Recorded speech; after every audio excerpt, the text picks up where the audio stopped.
पाकिस्तान की तरफ से दोबारा पाकिस्तान पर हमले का खतरा मौजूद है और मैं कोई हवाई बात नहीं कर रहा। सिर्फ भारत को भारत ही रोक सकता है। अब मेरा ख्याल है कि शायद वो अमेरिका की बात भी ना माने। इनके हाथ में ताकत है, इनके हाथ में डंडा है।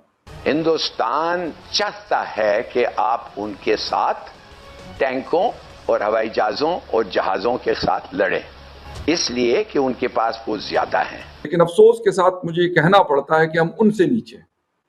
आप इस इलाके के थानेदार हैं, ठीक है, सुबह शाम आप कह रहे हो कि हमला कर दें, घर में घुस के मारेंगे, फलां करें। दोस्तों, ये वो ऑपरेशन है जहां पर पाकिस्तान का जो न्यूक्लियर की धमकी थी उसको भी हमने एक्सपोज कर दिया। हमने इनकी जो एंकड़ी थी ना पाकिस्तान की, उसके साथ साथ अमेरिका की, हमने तोड़ी है। हमने home grown BrahMos missiles use किए लेजर प्रिसीजन के साथ, not just on military camps, not just on terrorist, but directly on nuclear storage doors. India ने ब्रीच कर दिया जो आउटर शेल था पाकिस्तान का न्यूक्लियर फैसिलिटी को। And what followed? जय हिंद दोस्तों, जैसे ही मॉक ड्रिल होती है और राजनाथ सिंह के INS विक्रांत से स्पीच आनी शुरू होती है तो पाकिस्तानी मीडिया में डर का माहौल दिखने लगता है, क्योंकि ऑपरेशन सिंदूर के बाद पाकिस्तान में डर का माहौल तो है ही और ये बना भी रहना चाहिए, क्योंकि पाकिस्तान आए दिन न्यूक्लियर ब्लैकमेल करता रहता था। जब से ऑपरेशन सिंदूर हुआ है तब से आपने किसी नेता के मुंह से या उसकी जबानी न्यूक्लियर की बात नहीं सुनी होगी। जो आपको मालूम है कि वहां पर एक रेडियो एक्टिव क्योस वो हमने देखा। यूनाइटेड नेशंस पैनिक में आ गया। क्यों? क्योंकि वो सारी की सारी न्यूक्लियर एसेट्स जो पाकिस्तान के अंदर है वो पाकिस्तान की नहीं, वो अमेरिकन की है।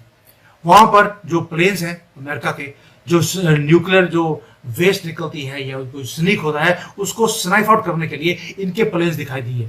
हमने उसके ऊपर बहुत ज्यादा हमने वीडियोस बनाई थी। इवन की जो रेडिएशन डिटेक्शन है एटमॉस्फेयर के अंदर उसको भी डिटेक्ट करने के लिए प्लेन्स देखे गए। उस पे एक नहीं, दो नहीं, इमरजेंसी सपोर्ट जो एयरक्राफ्ट होते हैं न्यूक्लियर के वो भी देखे गए। इजिप्ट के एयरफोर्स के प्लेन्स वहां पर पहुंचाए गए ताकि वहां पर बोरॉन जो केमिकल होता है उसको पहुंचाया जाए ताकि रेडिएशन लीक को दबाया जाए।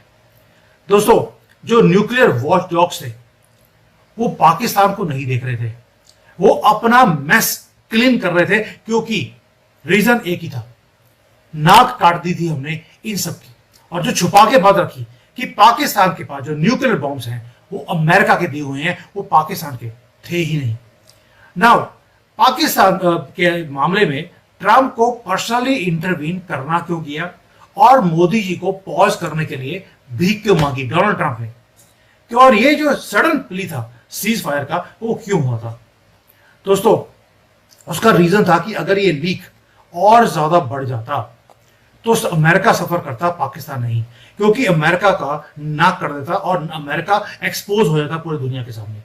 इसलिए ही बेग्ड फॉर टाइम, और ताकि उसको वक्त मिल जाए अपने मैस को क्लीन अप करने के लिए, ट्रुथ को दबाने के लिए, and to secure what was left in Pakistan. Bharat का जो मिशन था वो बड़ा क्लियर था, वो क्लियर हो गया, हमने अकम्प्लिश भी कर लिया। और मोदी जी ने बोल दिया डोनाल्ड ट्रंप को, तेरे कहने पर मैं इसे पॉज कर रहा हूं, मैं रोक नहीं रहा हूं, अगली बार मिट्टी में मिला दूंगा पाकिस्तान को, अगली बार बोलना भी मत मुझे इसको पॉज करने के लिए। अब मोदी जी ने एग्री तो कर लिया टेम्पररी पॉज के लिए, लेकिन हमने एक डिलीवर किया ब्रूटल मैसेज को। 3 ऑब्जेक्टिव थे, तीन ब्रूटल रिजल्ट है जो हमने अचीव किए। एक ऑपरेशन था सिंदूर, उसके अंदर पहला ऑब्जेक्टिव था मिलिटरीली हमने बावलपुर हो, मुरीदे हो, मुजफ्फराबाद हो, इसको मिट्टी में मिला दिया। 11 पाकिस्तानी एयर बेसिस को हमने डिस्ट्रॉय किया है। 2 न्यूक्लियर फैसिलिटीज के ऊपर अटैक किया है। एयर डिफेंस सिस्टम्स को तबाह कर दिया है। फाइटर जेट्स पाकिस्तान के ताश के पत्तों की तरह उड़ा दिए गए। हंड्रेड्स ऑफ टेररिस्ट मार दिए। डजन्स ऑफ ऑफिसर्स लापता है और मल्टीपल ड्रोन जो इनके यूनिट्स थे सारे के सारे तबाह हो गए हैं। ये इतना कुछ अचीव किया है हमने कुछ ही घंटों में पाकिस्तान के अंदर। अब पॉलिटिकल ऑब्जेक्टिव भी था, वो क्या था? हमने इंडस वाटर ट्रीटी को बंद कर दिया है, सस्पेंड है वो। मिसालें पता किसकी दी जाती है? कहते जी देखिए ना, कतर वालों ने जी $400 मिलियन का जहाज दिया, वहां कोई मीडिया नहीं, लेकिन कतर वालों का जो पर कैपिटा इनकम है किसी को पता है कि कितना है? $70,000 दुनिया के उन कंट्रीज में शामिल है जिनकी हाईएस्ट पर कैपिटा इनकम। लोग खुशहाल जिंदगी गुजारते हैं, अपनी लश लाइफ गुजार रहे हैं, किसी को ये पाबंदी नहीं है कि कौन क्या कर रहा है, कौन किसी बीच पे नंगा बैठा हुआ है या कोई ड्रिंक कर रहा है या कोई अपनी खूबसूरत तरीन मस्जिद में जाके वो इबादत कर रहा है, कोई किसी को नहीं तंग करता। मेरे हाथ क्या ये चीजें हैं? मेरे हाथ तो खुद कुछ भी कर रहा हो लेकिन अगले को कहते हैं मैंने इस बंदे को तो सीधा करके छोड़, वो नहीं चला रहा।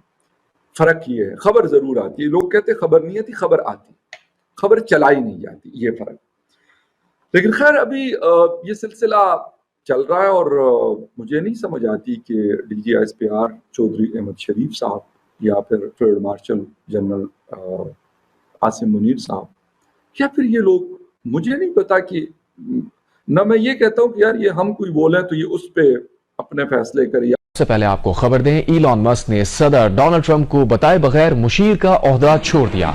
आज इंडिया उनको उनके गले पड़ा हुआ है, इंडिया के अंदर उनकी तनकीद हो रही है। ट्रंप के टैरिफ प्लान को एक बहुत बड़ा झटका लग गया है। अमेरिका की कोर्ट ने फैसले पर रोक लगा दी है। अमेरिका की कोर्ट ने टैरिफ के फैसले को असंवैधानिक करार दे दिया है। इलॉन मस्क ने वाजे किया था कि बिल में शामिल बाज उमूर से वो खुश नहीं है। और तीसरा, पुतिन के साथ इसको लगता था कि भाई मेरा पुराना आड़ी है, इसके कारण मैं प्रेसिडेंट बना हूं, तो अब उन्होंने पुतिन को कंट्रोल करने की कोशिश करी तो पुतिन आउट ऑफ कंट्रोल हो गए हैं। उन्होंने पूरा का पूरा युद्ध और तेज कर दिया है यूक्रेन के खिलाफ। वो अपनी माला आप जपते हैं, अपनी तारीफ खुद करते हैं, ब्रिलियंट, हर किसी को ब्रिलियंट कह के अपने आप को शाबाश दे रहे होते हैं। और अब इसके बुरे दिन शुरू होने वाले हैं। भारत की तरफ से तो यही कहा जा रहा है कि टेररिज्म पे बात होगी, कश्मीर पे बात होगी, इसके अलावा कोई बात नहीं होगी। तो वो कह रहे हैं कि पाकिस्तान और इंडिया का ये मामला जो है वो सेटल्ड हो गया है। आप इससे एग्री करते हैं? उनको यकीन कुछ ज्यादा ही है पूरा तमाद, या सिर्फ वो ऑप्टिक्स के लिए ये काम करते हैं? और दोस्तों, वहीं पाकिस्तान के मीडिया पर्सन ये भी कहते हैं कि भारत को सिर्फ भारत रोक सकता है, क्योंकि अब वह ना तो अमेरिका की सुनता है ना ही किसी की अब सुनता है। ये नया भारत है, घर में घुसकर मारता है। हालांकि मैं साजिद तरार सर को काफी इंटेलेक्चुअल समझता था, लेकिन अब वो भी पाकिस्तानी जबान बोलने लगे हैं, तो कहीं ना कहीं पाकिस्तानी ही रहेगा। लेकिन पाकिस्तानियों के दिलो दिमाग में हमेशा न्यूक्लियर रहता था, हम न्यूक्लियर पावर हैं, और भारत ने कन्वेंशनल वॉर और न्यूक्लियर वॉर के बीच का जो रास्ता निकाला है, इससे भारत का एक अलग दबदबा दुनिया में बन गया है और दुनिया के देश अब भारत से डिफेंस टाइज कर रहे हैं। आर्मेनिया तो पूरी तरह से अब भारत पर डिपेंड हो गया है। आप क्या सोचते हैं, आपके विचार है, कमेंट जरूर कीजिए।